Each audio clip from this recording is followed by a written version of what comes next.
Drifting Through the Cosmos. Chapter 91. Hive. Summary. Time for bees! The inside of the hive was bathed in warm, honey-tinted light, lending the space a comforting and cozy feeling. After making their way through the tunnel's entrance, the passageway twisted a few times to cordon off the interior of the hive. They entered into a wide open space.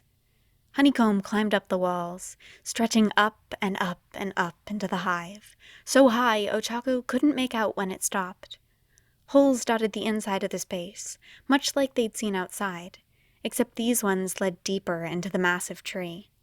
All around, bees buzzed, crawling along the hexagonal walls, flying between floors of the tree, out of reach to all those who were restricted to the ground. "This is so cool," Mina says in a hushed squeal, not wanting to disturb the bee still cuddled in her hair.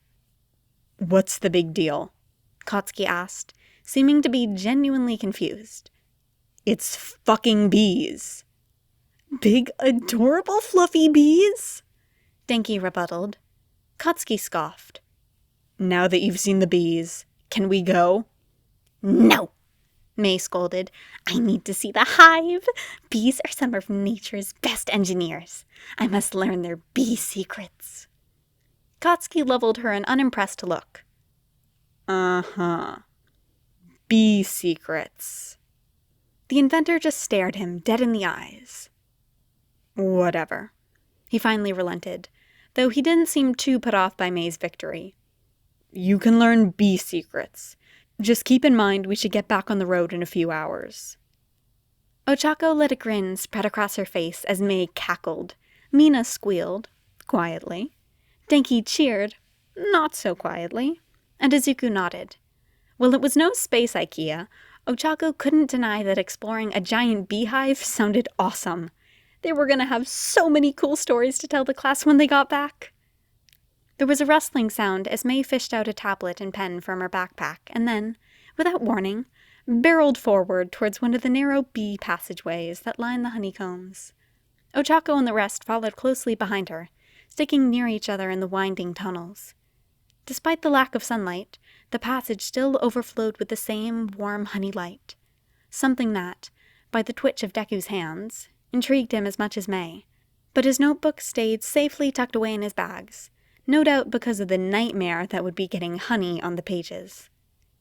It doesn't take long for them to emerge into another chamber of the hive, this one reminiscent of a library, with rows of shelves and small pathways in between.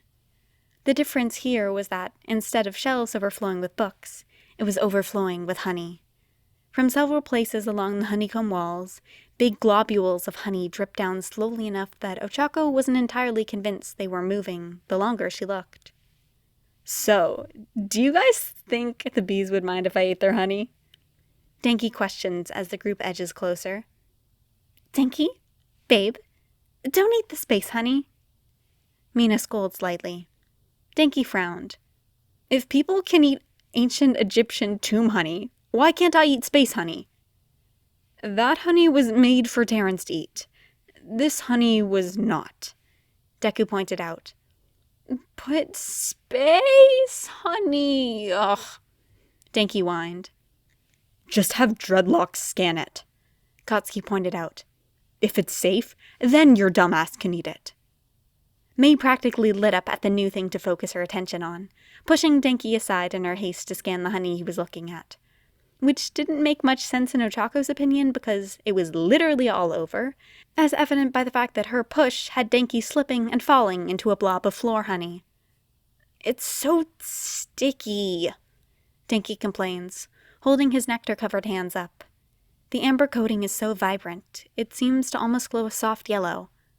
A buzzing, much closer than the constant background drabble, starts up as Mina's bee companion lifts from her hair and over to Denki.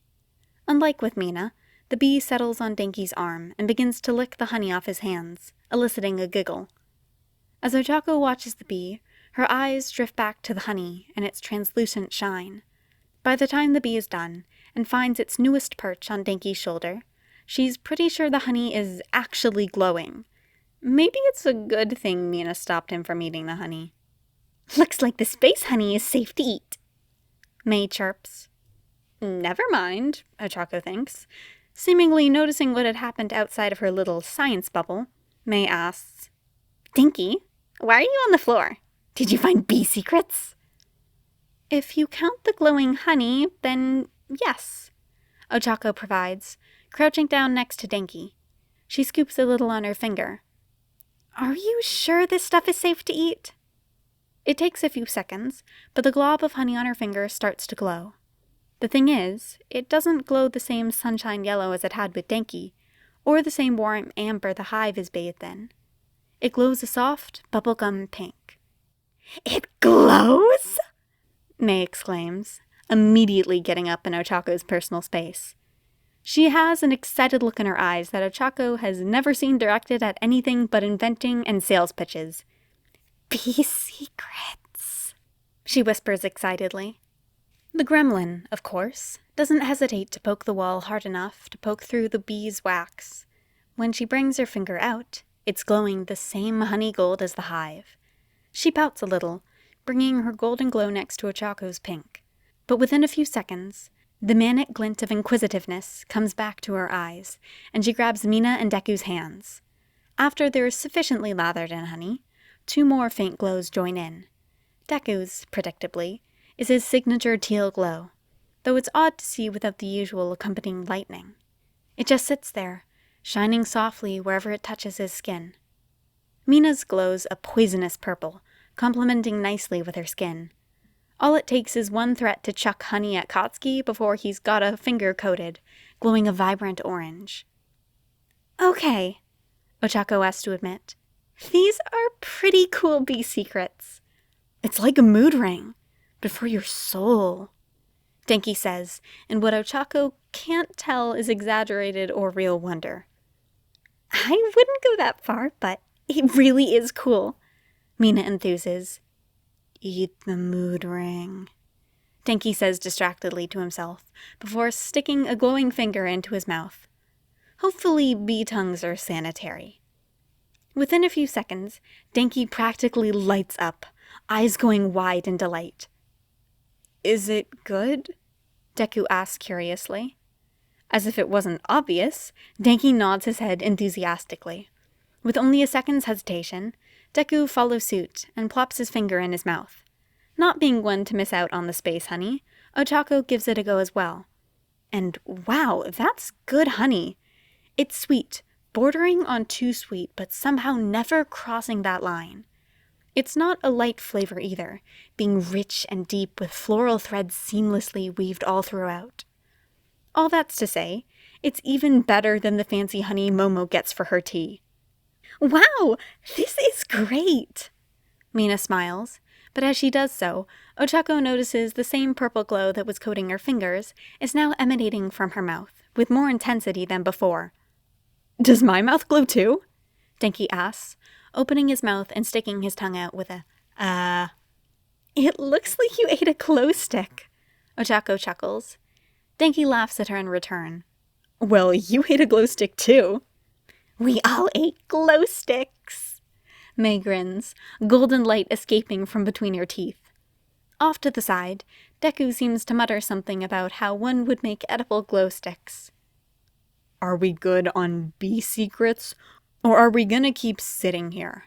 Katsuki asks, and while Ochako didn't see him eat any honey, the glow from his mouth is indicative enough.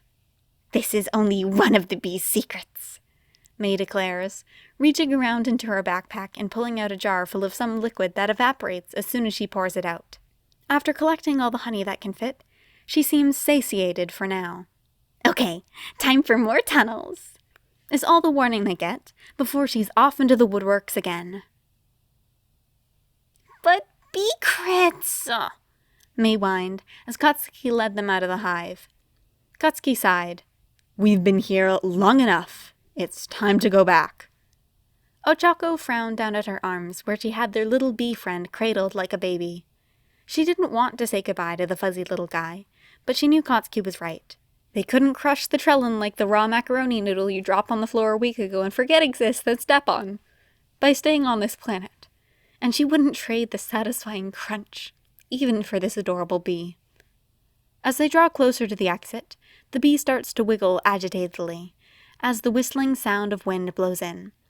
First, it's a whisper, then it grows to a murmur, and by the time they're approaching the exit, it's a whipping howl. Rushing air batters the forest, bending trees and sending water flying up into the air. Ochako's not even sure the water is coming down from the sky, as opposed to going up into the sky. Great, Katsuki scowls.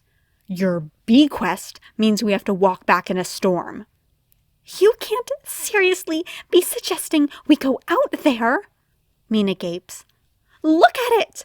We'll be flung into the sky! Ochako watches as the trees bow further than it looks like they should, nearly touching the ground before the wind changes and they're flung in the other direction. I'm with Mina, Ochako inputs. Deku takes a step towards the exit, slow and cautious. It's probably not as bad as it looks. Remember from earlier, the trees are really bendy and light. We'd be fine. Probably. Not liking that probably, dude. Kaminari winces. As they're staring out into the stormy forest, without warning, the sky goes pitch black. All that exists is the honey glow from the hive in a sea of infinite darkness. Then, a high-pitched screech rips through the air. Ochako wants to plug her ears, but her hands are full. She can only stand there as the screech peters out into the howling wind and the darkness fades to show the quivering forest and water falling into the clouds. Fuck that, Mei says, turning around with a slightly disturbed look on her face. And isn't it something to see her look anything but manic at chaos? Bee time. Deku, who had jumped backwards, somehow into Katsuki's arms, at the high-pitched noise, nods in assent. Katsuki, who seemed to have only now just realized he was holding Deku in a bridal carry, promptly drops him onto the floor before turning back towards the hive. As the group retreated from the storming outside, Ochako looked down at the bee still cradled in her arms. Guess we get to hang out a little bit longer. Maybe she should have paid more attention to that weather warning. The fuzzy fella fluttered its wings in seeming relief.